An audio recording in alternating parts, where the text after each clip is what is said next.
ഫാത്തിമ തഹ്ലിയ നിലവിളക്ക് കൊളുത്തി പൊല്ലാപ്പിലായി. ഫാത്തിമ തഹ്ലിയ നിലവിളക്ക് കൊളുത്തിയതിനെ സംസ്ഥ ശക്തമായി എതിർത്തുകൊണ്ട് രംഗത്ത് വന്നിട്ടുണ്ട്.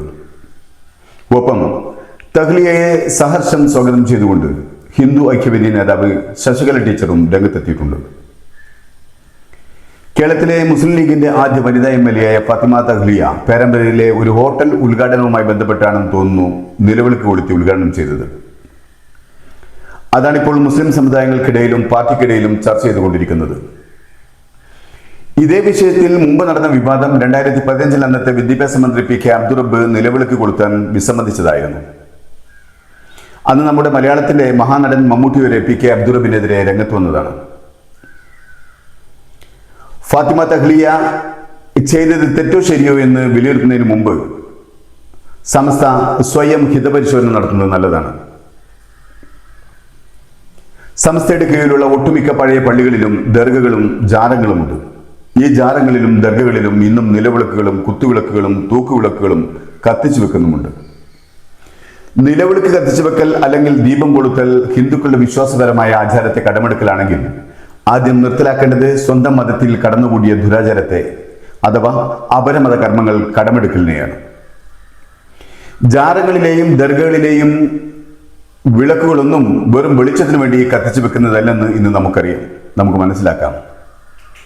വൈദ്യുതി എത്തിപ്പെടാത്ത പഴയ കാലത്ത് ഇതിനെക്കുറിച്ച് ആരെങ്കിലും ചോദിച്ചാൽ ഈ വിളക്കുകൾ വെളിച്ചത്തിന് വേണ്ടി കത്തിച്ചു വെച്ചതാണെന്ന് പറയാമായിരുന്നു.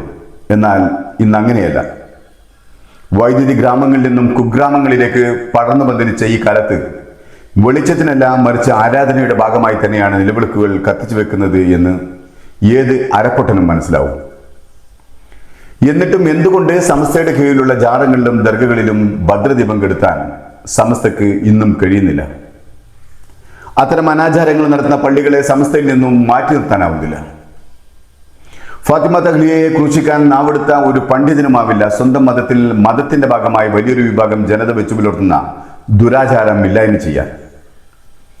ഇന്നും നേർച്ചയുടെയും ജാരമൂടലിന്റെയും പേരിൽ നടക്കുന്ന അഴിഞ്ഞാട്ടങ്ങളും പേക്കുത്തുകളും നിർത്തലാക്കാൻ ഒരു സംസ്ഥയ്ക്കും ഇതുവരെ കഴിഞ്ഞിട്ടില്ല. എല്ലാവരും വരുമാനത്തിന് വേണ്ടി മൗനാനുവാദം കൊടുക്കുന്നു.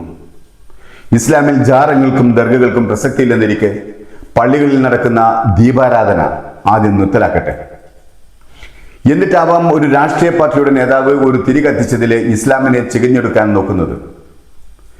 ഞാൻ മനസ്സിലാക്കുന്നത് ഫാത്തിമ തഹ്ലിയ നിലവിളക്ക് കത്തിച്ചത് വെറും ഒരു ഔപചാരികതയുടെ ഭാഗം മാത്രമായാണ് എന്നാണ്. വിശ്വാസമുണ്ടായിരിക്കാം അതിൻ്റെ ഗുണഭോക്താക്കൾക്ക്. ഇസ്ലാം പഠിപ്പിക്കുന്ന ഒരു പാഠഭാഗമുണ്ട്. നാം ഏത് കർമ്മം ചെയ്യുമ്പോഴും ആ കർമ്മി മനസ്സുകൊണ്ട് എന്താണ് അതിലൂടെ ലക്ഷ്യമാക്കുന്നത് എന്നാണ് പടച്ചതമ്പുരാൻ നോക്കുക എന്നാണ്. ഫാത്തിമ തഹ്ലിയ ആ കർമ്മം ചെയ്യുമ്പോൾ അവർ മനസ്സുകൊണ്ട് കണക്ക് കൂട്ടുന്നത് അതൊരു മതപരമായ കർമ്മമല്ലെന്നും മറിച്ച് എൻ്റെ റബ്ബേ ഈ വെളിച്ചം അവരുടെ ഭാവി ജീവിതത്തിലേക്ക് നന്മയുടെ പ്രകാശമായി പരക്കട്ടെ എന്നുമാണ് ആണെങ്കിൽ, അതുദ്ദേശിച്ചുകൊണ്ടാണ് കത്തിച്ചതെങ്കിൽ അതിൻ്റെ ശരിതെറ്റുകൾ മനുഷ്യന് തീരുമാനിക്കാനാവില്ല. ഒരു വിളക്കിലെ വെളിച്ചമല്ല ഒരു മനുഷ്യന്റെ ദൈവചിന്ത തീരുമാനിക്കുന്നത്, മറിച്ച് മനസ്സിലെ വെളിച്ചമാണ്. അത് കെടാതെ സൂക്ഷിക്കാനാണ് നമ്മൾ നോക്കേണ്ടത്.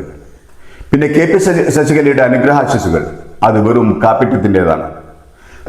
നിലവിളക്ക് കൊളുത്തൽ ഒരു പ്രത്യേക മതത്തിന്റെ ആരാധന ചടങ്ങായി മാത്രം കാണേണ്ടതില്ലെന്നും കേരളത്തിലെ പൊതുപരിപാടികൾ പതിവായി നടക്കുന്ന ഒരു സാംസ്കാരിക ആചാരമാണിതെന്നുമാണ് ശശികല.